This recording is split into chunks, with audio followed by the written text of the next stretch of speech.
Sur la base française de Niamey au Niger, à côté des véhicules blindés s'empilent désormais des milliers de containers.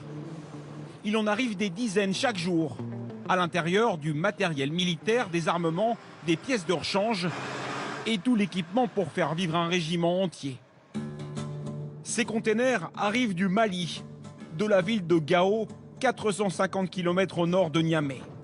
Là-bas, l'armée française est en train de fermer sa dernière base dans le pays, dans un contexte ultra tendu. De nombreuses attaques djihadistes et un sentiment anti-français en forte hausse. 2 à 3 convois routiers par semaine partent de Gao pour Niamey et au moins 2 avions cargo par jour. Un déménagement XXL. On a ce challenge à relever de terminer ça pour la sortie du Mali pour le 17 août prochain. Et on va y arriver. Pour sécuriser ce déménagement, en plus des blindés au sol et des hélicoptères, des Mirage 2000 et 6 drones Reaper sont prêts à décoller en permanence. Avec leurs bombes de 250 kg guidées au laser, ils survolent les convois et interviennent directement en cas de menace. Quasiment tous ces moyens sont en passe d'être regroupés ici à Niamey, qui devient le centre nerveux de cette opération Barkhane. Ça permet de rayonner rapidement sur toutes les zones d'importance pour l'opération. Donc d'être ici implanté à Niamey avec cette réarticulation, on va gagner en rapidité. Cette nouvelle stratégie concerne aussi les missions au sol. Ces 300 légionnaires qui viennent d'arriver de Nîmes ne resteront pas à Niamey. Ils vont être les premiers à être déployés en permanence sur le terrain, au nord de Walam, pour prêter main forte à l'armée nigérienne afin de contenir les djihadistes qui lancent des attaques depuis le Mali. Les soldats français sont ainsi placés sous commandement nigérien.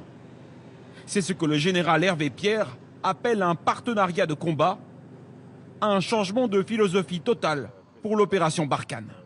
La philosophie générale de notre engagement, c'est bien d'être intégré dans la manœuvre, intégré dans la conception, mais de laisser celui qui est en charge d'assurer sa propre sécurité prendre des décisions. On a pris en compte aussi certaines erreurs peut-être qui avaient été faites au Mali. Je ne parlerai pas d'erreurs parce que les situations sont complètement différentes et les conditions du moment conduisent en fait à avoir une certaine forme, une certaine attitude, à faire évoluer l'opération.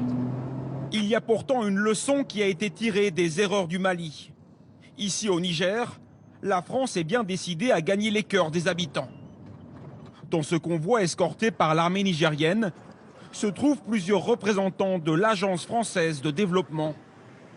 Ici, non loin des zones de combat, l'AFD finance des dizaines de projets pour des dizaines de millions d'euros. Voici par exemple un marché à bestiaux payé par la France. Apporter le développement économique pour ne pas laisser les groupes djihadistes occuper le terrain. C'est des territoires qui ne peuvent pas être laissés aux mains des djihadistes. En fait, s'il n'y a pas de développement, s'il n'y a pas d'école, s'il n'y a pas de santé, s'il n'y a pas de l'administration, s'il n'y a pas d'emploi, le territoire il est ouvert. Donc bien sûr, ça devient une priorité. Et pour les autorités nigériennes, cette manne financière est une aubaine. Le Niger a tout à gagner, absolument rien à perdre. Nous avons le même ennemi. Et donc, il se peut que sur d'autres plans, nous ayons des contradictions, mais pour le moment, en ce qui concerne le djihadisme, nous avons le même ennemi. Plus d'argent, plus d'investissements et moins de soldats visibles en première ligne et qui ont parfois pu être perçus comme des forces d'occupation. La France a transformé son retrait précipité du Mali en opportunité pour revoir complètement sa stratégie ici, au Sahel.